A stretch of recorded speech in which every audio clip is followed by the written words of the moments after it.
A reading from the 10th canto of Srimad Bhagavatam, chapter 3. This is text 11. Translation. When Vasudeva saw his extraordinary son, his eyes were struck with wonder. In transcendental jubilation, he mentally collected 10,000 cows and distributed them among the Brahmanas as a transcendental festival. Kindly repeat. When Vasudeva saw his extraordinary son, his eyes were struck with wonder. In transcendental jubilation, he mentally collected 10,000 cows and distributed them among the Brahmins as a transcendental festival. Purport. Srila Vishwanath Chakravarti Thakur has analysed the wonder of Vasudeva upon seeing his extraordinary child. Vasudeva was shivering in wonder to see a newborn child decorated so nicely with garments and gems.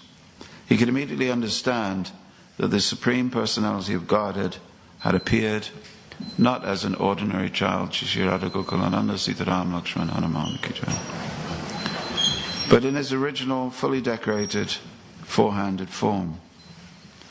So now Vishwanath Chakravarti Thakur is going to give us a list of wonders. Why was Vasudeva so impressed? The first wonder was that the Lord was not afraid to appear within the prison of Kamsa, where Vasudeva and Devaki were interned. Second, although the Lord, the Supreme Transcendence, is all-pervading, he had appeared from the womb of Devaki. The third point of wonder, therefore, was that a child could take birth from the womb so nicely decorated. Fourth, the Supreme Personality of Godhead was Vasudeva's worshipable deity, yet had taken birth as his son. For all these reasons, Vasudeva was transcendently jubilant, and he wanted to perform a festival, as Kshatriyas do, to celebrate the birth of a child. But because of his imprisonment, he was unable to do it externally, and therefore he performed the festival within his mind. This was just as good. If one cannot externally serve the Supreme Personality of Godhead, one can serve the Lord within one's mind, since the activities of the mind are as good as those of the other senses. This is called the non-dual or absolute situation, Advaya Jnana. People generally perform ritualistic ceremonies for the birth of a child. Why then should Vasudeva not have performed such a ceremony when the Supreme Lord appeared as his son? Om Jnana Timirandasya Jnananjana Shalakaya Chakshura Militam Jena Tasmai Shri Gurave Namaha. This is wonder of wonders, that in a very constricted position, the Lord not only was able to come, but was able to inspire his devotee with great wonder. There are no restrictions for a devotee. The person who brought me to Krishna consciousness was His Grace Tribhuvanath Das, who one time, feeling no restrictions whatsoever, he had been inspired to print Srila Prabhupada's Bhagavad Gita in the Arabic language, and was distributing Arabic Bhagavad Gitas on the streets of a Middle Eastern country. It was Lebanon, Beirut. There was just one little detail. There was a war going on at the same time. He said, "Oh well, we're here now. Let's distribute books." So they were distributing books and they were going door to door, as you do in a war zone. Unfortunately, sometimes what happened was that they were seen going door to door. And sometimes there was an explosion, either where they had been or near where they had been. So people thought, who are these people? Who are they working for? They must be working for, because in wartime you're either on this party or that party, this army or that army. So this is Beirut. And, so they were all arrested. But in this case they were arrested by what was called the Palestinian Liberation Organization, or PLO. And they were arrested and they were placed in a prison. But no ordinary prison, they were all separated. And they were put in a prison. And this prison was this high. It was a specially constructed prison where the roof, the ceiling was this high, and the floor was there. So Tribhuvanath told me, he said for a whole month he could not stand. And he just had to lie down for a whole month. And it was in the oppressive heat of the Middle East. And the one meal a day was just rice, some plain rice. I said, could you remember Krishna in those circumstances? He said, yes. You remember Krishna even more in those circumstances because you are constricted. And it's something I've also witnessed in my very limited, very I must say, just not to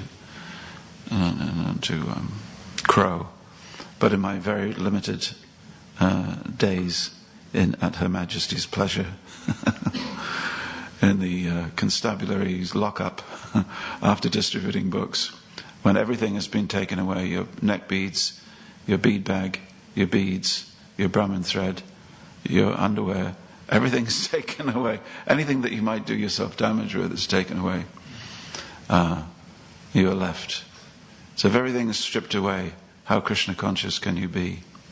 Surprisingly Krishna conscious, actually. You know, if you think, well, if I don't wear a dhoti, and I haven't got my japa beads, and I haven't got my neck beads, and I haven't got my Brahmin thread, and there's no devotees, and there's no temple, and there's no deities, and there's no books, and it's just me. It's just me and my relationship with Krishna. What do I have? I mean, my relationship with Krishna is triggered, modulated, arranged by the presence of external stimuli, isn't it? We come to a temple, we see the deities, someone cooks prasadam, there's a kirtan, there's flower petals, there's Prabhupada's murti, someone's got the kartal, someone's got the harmonium. Strip it all away. What do you have? You just have your relationship with Krishna. So in those circumstances, could you be Krishna conscious? So here we see that Vasudeva was Krishna conscious. Why? Because he was a devotee. Nothing external was required. He didn't have anything external.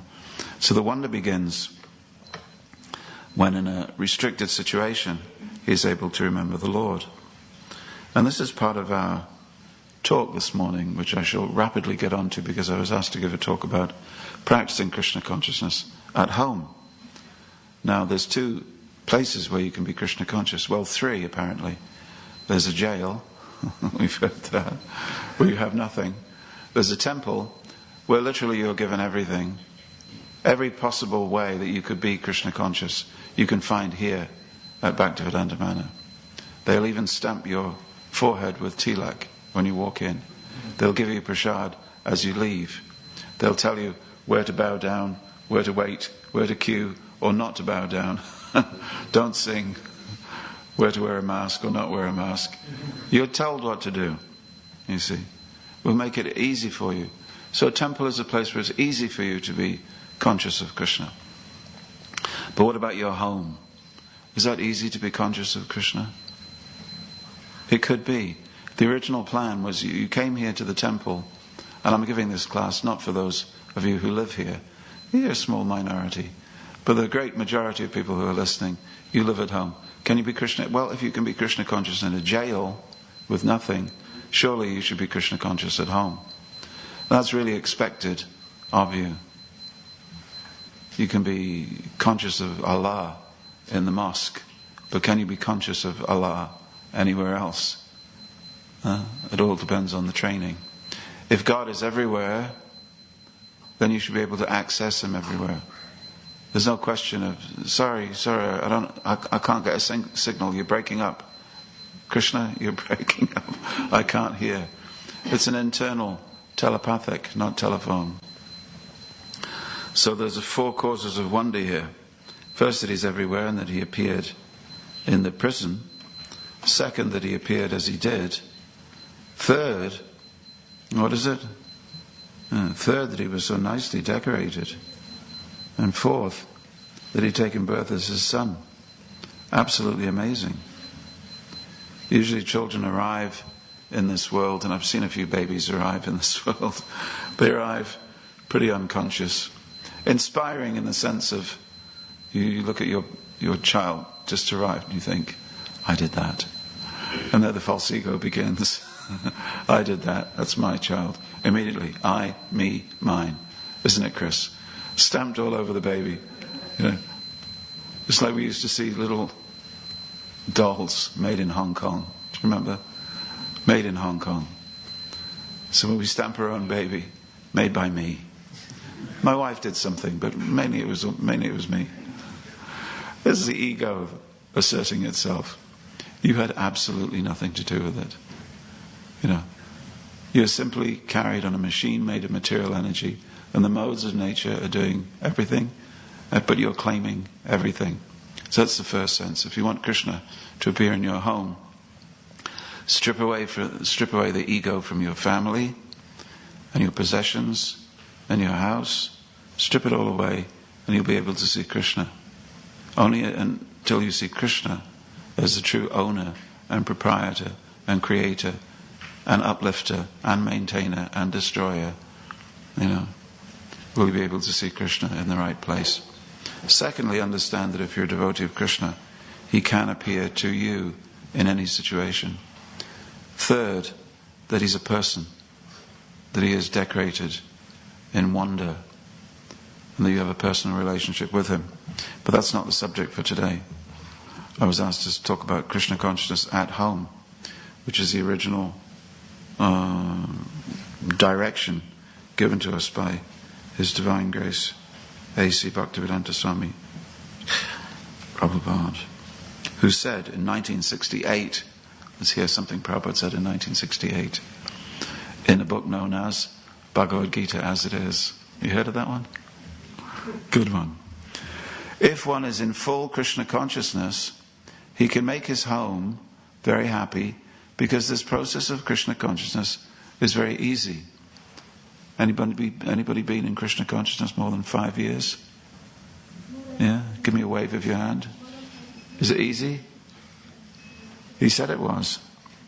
One need only chant Hare Krishna, Hare Krishna.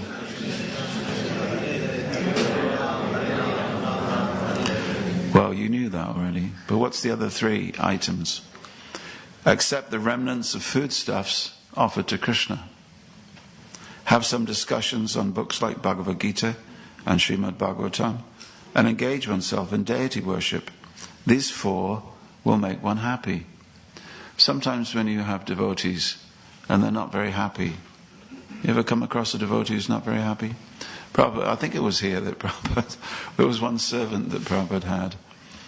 And Prabhupada, one day, this devotee did not seem very happy. And Prabhupada just said to him, he said, why must I look at your morose face every day? Prabhupada liked it when his devotees were like, he said, jubilant peacocks. He liked that. So these 4 things are important to be Krishna conscious at home. Often we don't do them, do we? Those of you sitting at home watching or listening. We chant Hare Krishna, that's easy. We accept the remnants of foodstuffs offered to Krishna. Sometimes we offer all our food, sometimes we don't. Isn't it? Many people, sometimes you offer your food and sometimes you don't. Well, you can't be happy unless you offer all your food. That's what Prabhupada is saying in this. Very simple trick. Take the hint. Offer all your food. Have some discussions on books like Bhagavad Gita and Srimad Bhagavatam, to which a man immediately says, what? With my wife? With my children? How can I discuss Srimad Bhagavatam with my wife? It'll turn into a session where I'm being told what to do. So, no, that's the purpose of having a wife, to discuss Srimad Bhagavatam. If you have a wife that you can't discuss Srimad Bhagavatam as, either get a new one,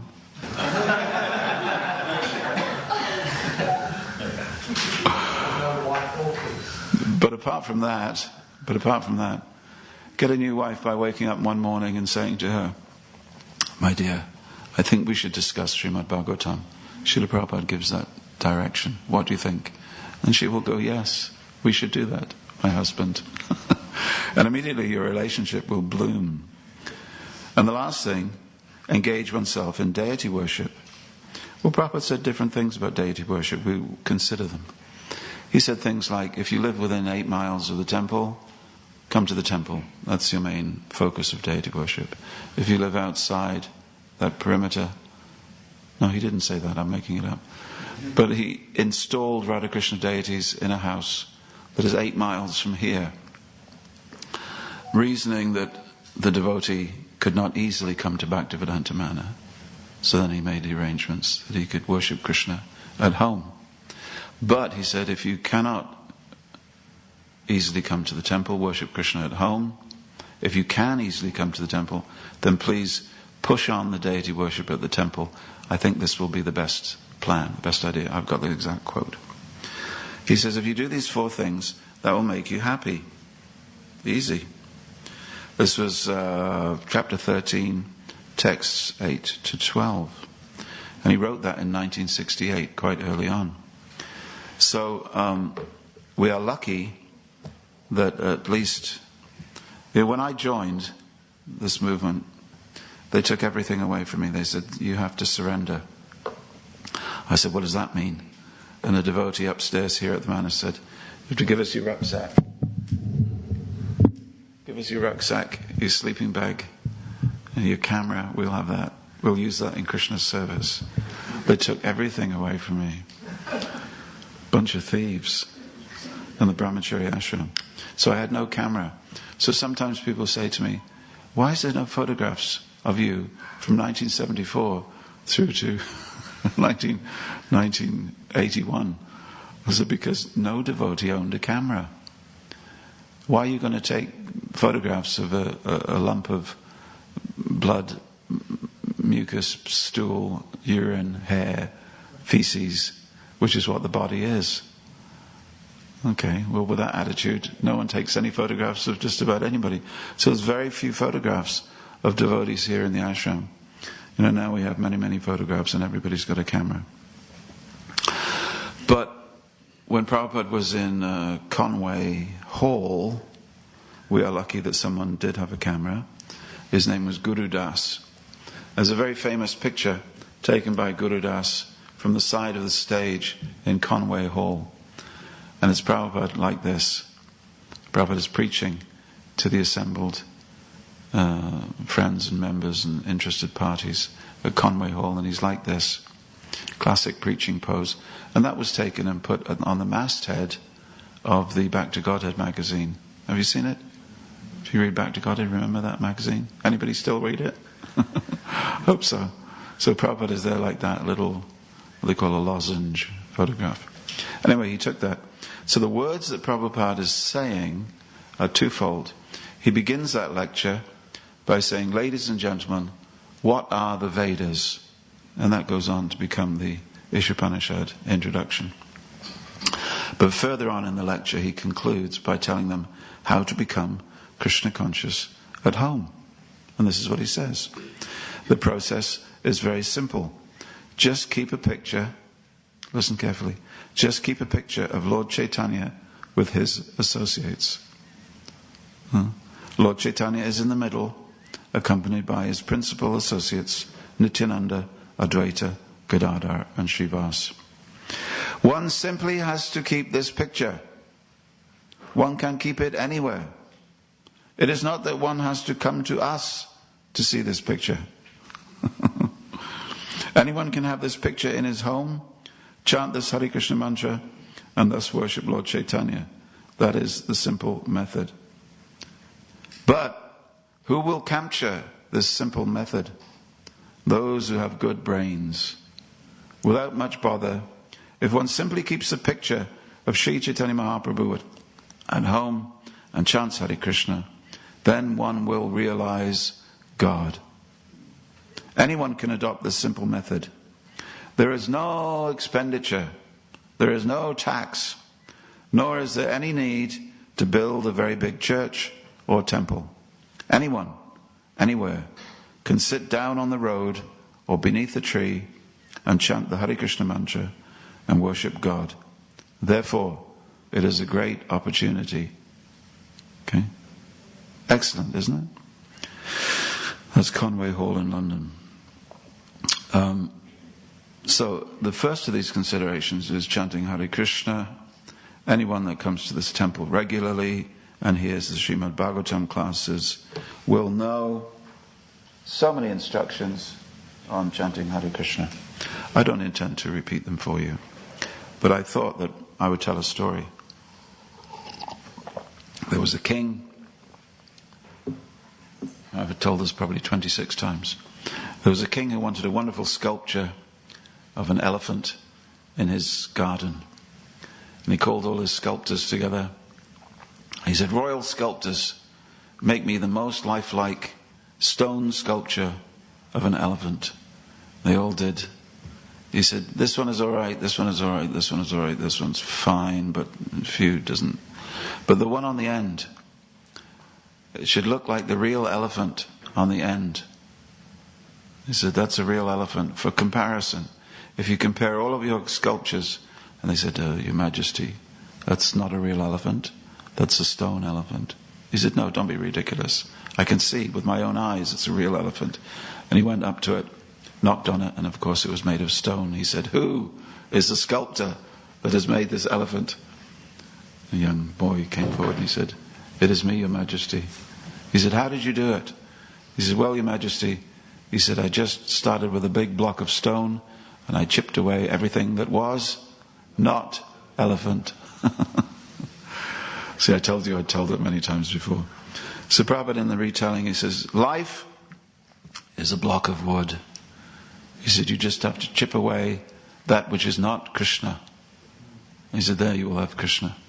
So if in your life at home there are things which are not Krishna or Krishna's business, chip them away. Chip, chip, chip, chip. And then you will be left with Krishna. It's very simple, isn't it? But who has the eyes to see? The point with Vasudeva in his cell in the prison was that he actually knew what God looked like. That's the point. He knew what God looked like. So God appeared in front of him and he said, "Okay, that's God. That's God. That's my Lord." But unless you know what God looks like, how will you chip away everything which is not God? So therefore, coming to the temple and gaining sadhu sangha, we learn what is God and what is not God, what is teacher and what is not teacher, what is scripture and what is not scripture, what is food that is worthy of being eaten and what is not. So our daily chanting is like chipping away, chip, chip, chip, Hare Krishna, chip, chip, chip, Krishna, Krishna, Hare Hare, chip, chip, chip, Hare Rama, Rama, Rama. We're chipping, chipping, chipping. And Krishna is saying, all right, you're chipping, I am manifesting. Thank you very much. That's the relationship. So Rupa Goswami said that initial shraddha or faith leads to sadhu sangha, and then bhajana kriya, activities of devotion. Just putting this out there for the philosophers who read these things. So we may have initial enthusiasm or utsaha mahi, which gives way, unfortunately, to lack of enthusiasm. Thick and thin practice, ganatarala. We make vows and we make determination. I'm going to be a devotee. And then we wake up on a wet Tuesday morning and we think, so sure. It's called Vyuda Vikalpa, or oscillating resolve. Not oscillating, but vacillating resolve. Why? Because of Vishaya Sangara, struggles with sense enjoyment. Sense enjoyment can be material, physical, or it can be mental, emotional. Anything where the ego is applied to anything in the material world is a type of sense enjoyment. It may look very sattvic, but it's a type of sense enjoyment, and therefore we can become attached to it. I'm speaking philosophically now. I'm not speaking as if I'm a paragon of virtue, or I have learned every lesson that there is to be learned, you see. But I'm speaking now as a mouthpiece of my master. So then we come to the stage, niyamakshama, that we make vows, but we can't uphold them. Now there's two things here I must say for those of you who have who are on your way to making vows and those who've already made them. We say as children, make vows, never, never break vows, don't we? Or something like that. Make friends, never, never break friends. It's a playground sing-song that children sing. Unfortunately, the road to other places is paved with good intentions. We may have good intentions, but we may struggle along the way. Now, there's two types of person, three actually. One is in the mode of goodness, and the person in the mode of goodness, coming to this point of Niyamakshama. There's a very good series of talks by Ravindra Swarup who talks about this, called Cure of Souls. If you ever get a chance to listen to it, it's very good. He says, we have a response to Niyamakshama in three ways. The mode of goodness devotee says, I'm really not doing very well. I need to associate with people who are better devotees than me. The person in the mode of passion says, I'm really not doing very well. I should find some devotees who are also not doing well, like me, then I'll feel good. If I associate with people that are better devotees than me, I'll feel bad. You see, a person in the mode of goodness says, feeling bad is part of the plan. That's why you associate with devotees that are better than you. A person in the mode of ignorance says, I'm not doing so well in spiritual life. It's probably somebody else's fault. Who can I blame? Okay? So these are different responses to Niyamakshama. And then comes a little bit of easiness, and we begin to enjoy the fruits. I'm enjoying chanting Hare Krishna. I've enjoyed this kirtan. And again, one goes from servant to being the enjoyer. Have you ever had that experience? We are leading a nice kirtan. Usually it comes when I'm leading a kirtan. And usually the thing like, Prabhuji led a nice kirtan. I'll tell you what to avoid. As an experienced kirtan leader, what to avoid. It's not a different melody. It's the thought that crosses your mind. I am leading this kirtan. When you begin thinking, I am leading this kirtan, the next thought is, and the devotees are liking it. The devotees are jumping. The devotees are ecstatic. I did this. And that's where you stop enjoying the kirtan.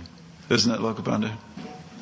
You stop enjoying the kirtan, you begin spiraling down from that point.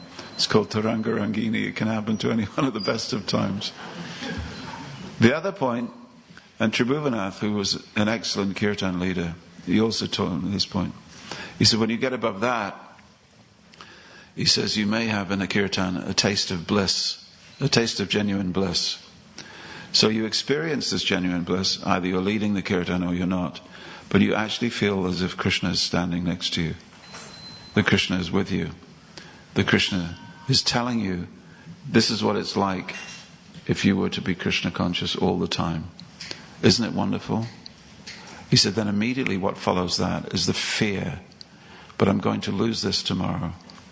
I'll never be able to keep it up as long as I need to in life so that I become this Krishna conscious ever again. He said that at that point you lose Krishna completely. So on the one hand it's pride that removes your Krishna consciousness, and the other level it's fear that removes your Krishna consciousness. But they're both material. Both pride and fear are based on the bodily concept of life. But they're both subtle, and they happen in a blink of an eye. So let us go through to some fail-safe instructions. Early to bed, early to rise, makes a devotee healthy, wealthy and wise, yes. The normal thing is to eat late at night, Prabhupada said. Yogi means don't eat at night. He said that. And if you don't believe me, you can ask Deepak, who has all the quotes of Prabhupada. Yogi means don't eat at night.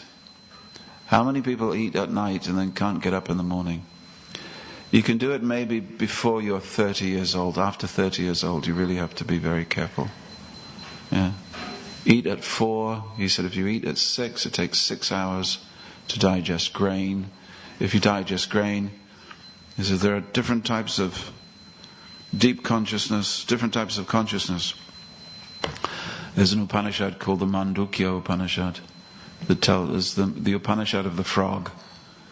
It says as a frog jumps, so we can jump from the 3 primal layers of consciousness to the 4th, which is known as Turiya.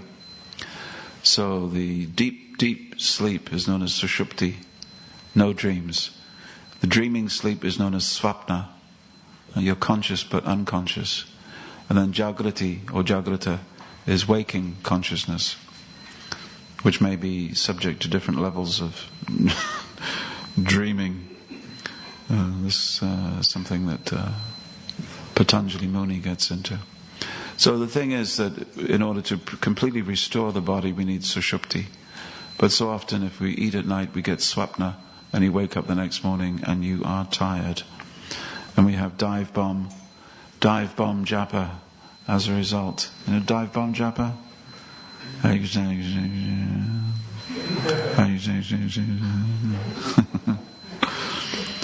So early rising. Somebody asked me the other day, how do I chant? And I said, the best thing that I have found, and again, not that I'm always a paragon of virtue, but the best thing that I have found is that if you reserve time, you make time.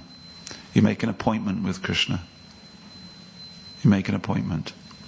You make an appointment with Krishna. My dear Krishna, I'm going to be with you from this time to this time. But you don't understand, Kripamoya. It's very easy for you to sit there in your dhoti and kurta and your tilak after many years of practice and condemn me, a simple householder, listening to this class at home. I wish you wouldn't do that. You don't understand what I'm going through. I have children. And I will also say, I also had children. I had three children. Well, you don't understand. I have a job to go to. And I will say, I also had things to do during the day. Still do. So there is no excuses. There are no reasons.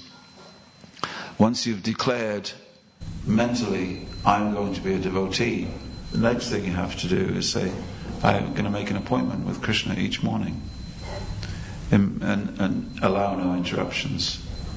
The biggest weapon of mass distraction there is today is the little tablet or phone that you carry. And that has completely destroyed japa, morning japa, for thousands upon thousands of devotees. It's just destroyed japa periods in homes.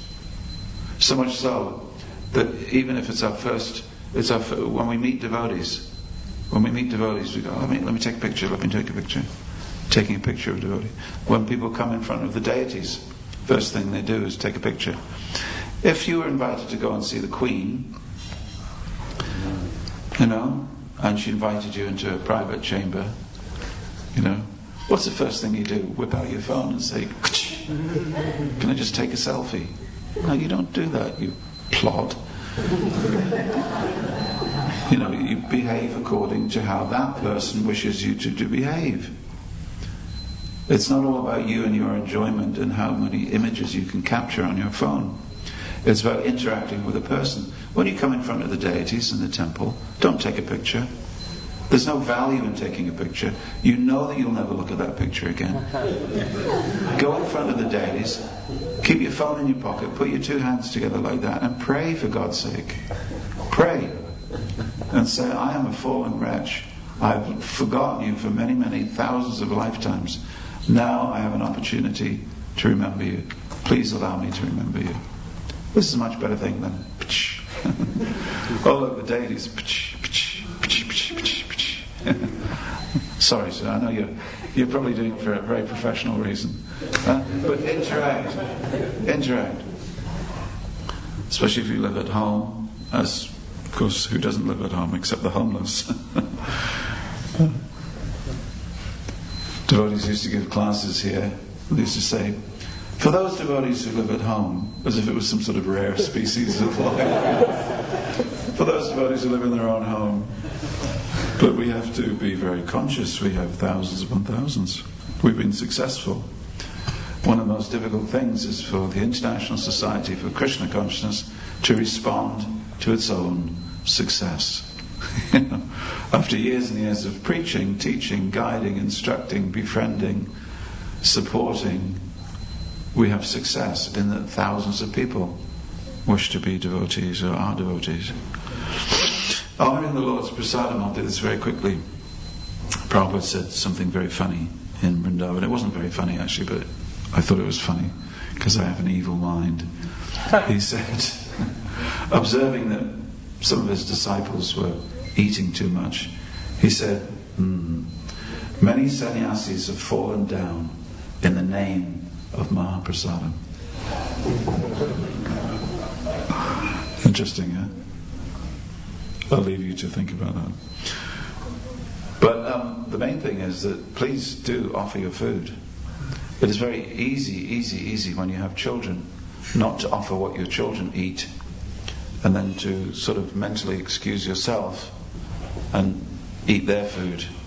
So you're eating the remnants of your child, which is all very affectionate and loving and wonderful, but it's not helping you. It's not one of the 4 principles of being Krishna conscious at home. Studying Srimad Bhagavatam, we do that bit by bit. It's all very well going to Goloka and buying an entire set of Srimad Bhagavatams and putting it on a golden throne and having it installed in your home. But you've got to, I'll let you in on a secret, you've got to take the plastic off. You've actually got to read it. There's one sannyasi in the Gaudiya Math, I forget his name, maybe it was B.V. Puri Maharaj, who would studiously read the Srimad Bhagavatam every year. He would read the whole Bhagavatam in 1 year. And he did that, and he would mark at the back of the Bhagavatam when it was completed. So it's an idea. We do the Bhagavatam bit by bit, don't we? We study 1 verse a day. And we have a remnant of the old Gurukula system where you would read the Bhagavatam, you would read the verses 10 times so that you remembered them. Is that a note for me coming? 8:30. We will need to clear temple room by 8:30 to prepare for festival. There's a festival today. There's a festival today? Today? Oh, okay. Nice to know.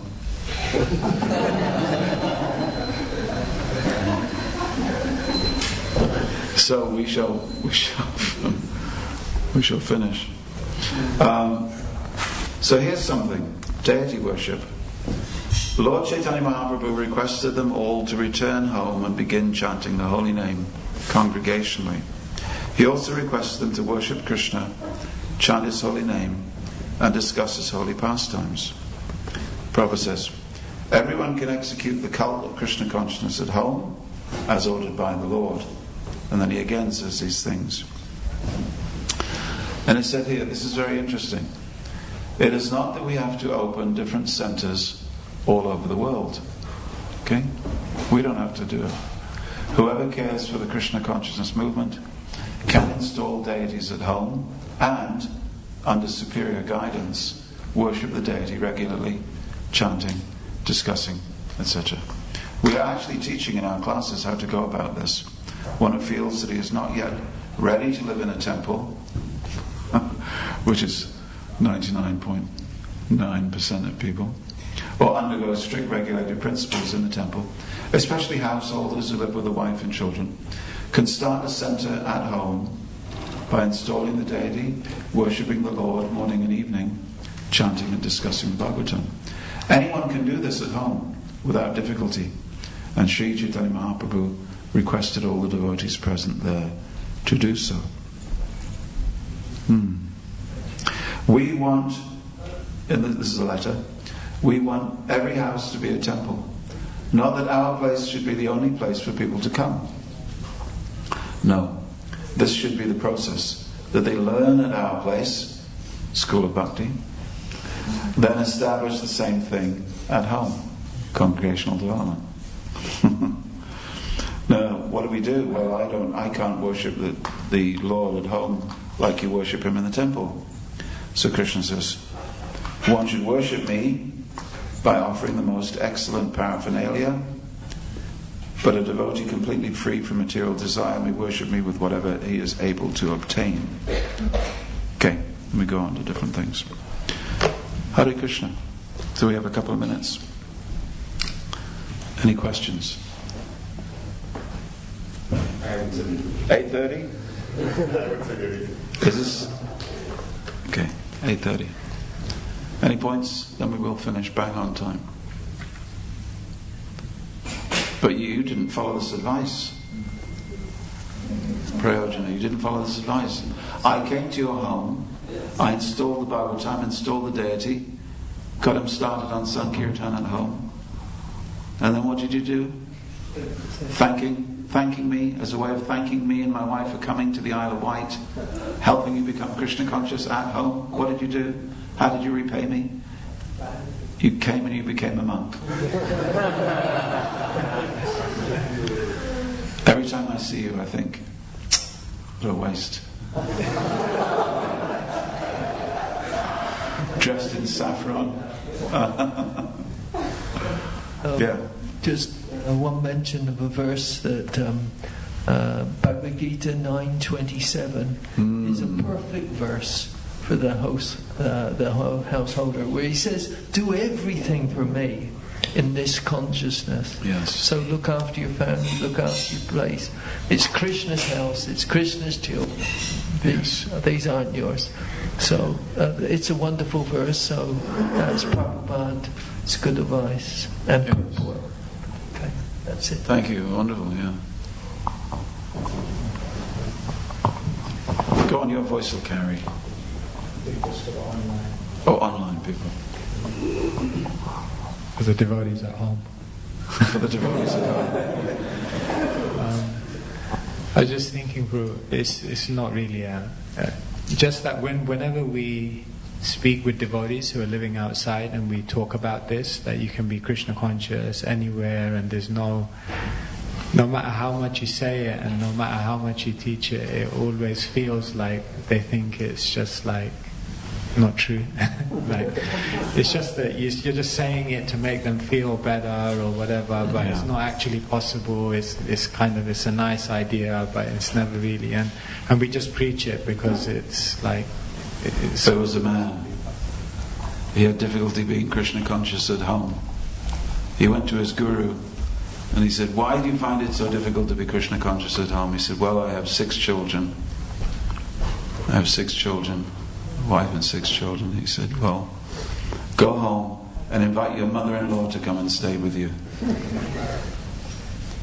Okay. And he went back to his guru, and the guru said, "How's that for a week?" He said, "Well, I'm trying hard." He said, "Then invite your brothers, their wives, and their children to come and live with you. Big house." Okay. Then he got a message from his guru. Bring in the cow from next door, the goat from next door, let them all live with you. And he came back to his guru and he said, "Guru Maharaj," he said, "this is pandemonium. There's no question of me being Krishna conscious." He said, "Send everybody home." He sent everybody home. Then he came to his Guru Maharaj and he said, "How is it now?" He said, "Oh, it's wonderful. I'm so Krishna conscious." He said, "See, it's all a matter of relativity. What you think is your obstacles is actually your impetus. Use what you see as your obstacles, take that obstacle and use it as an impetus. I'm in prison. How can I be Krishna conscious? I don't have my beads. You know. How do we deal with that? You chant Hare Krishna on your fingers. You know how to chant on your fingers? On your fingers. You chant on your digits, 9 12s, 9, 12, there's 12s, 12 on your hands, 1, 2, 3, 4, 5, 6, 7, 8, 9, 10, 11, 12, 1. Do it again. 12 on here, 9 on here, 9 12s, 108. Okay? At a chant. Just if Her Majesty's constabulary take you in for the weekend. Or you find yourself in a situation without your, well, I don't have any books, how can I be Krishna conscious? There used to be a case, but books are everywhere now. You don't have any book by A.C. Bhaktivedanta Swami Prabhupada to study? Go to Oxfam. Go to Oxfam. Oxfam has all of Prabhupada's books. Every shop, all over the country. There's never any excuse. And if you quote these verses, it's not that Prabhupada is placating everyone. We really must learn how to rise above the difficulties, and that means that the devotees who do live in the temple, who have taken the role of priests, must A, be expecting that people have perceived obstructions in their life, but B, be able to tell them how to deal with it. And that's really why householders must talk to each other. Anyone who's in a particular way of life must talk to each other to see, how do you become Krishna conscious in your way? And there's many, many ideas now. And they're all on the internet, all circling on the internet, as well as many other ideas how not to be Krishna conscious, circling on the internet. You can be Krishna conscious in any situation. Ultimately, you will be Krishna conscious if Krishna agrees with your proposition to allow you to be his devotee. That is really what happened to Vasudeva, and it could happen to us if we were in Vasudeva consciousness. Hare Krishna. Srila Prabhupada, who gave us all reasons to be Krishna conscious and it removed all obstacles. Ki. Hare Krishna.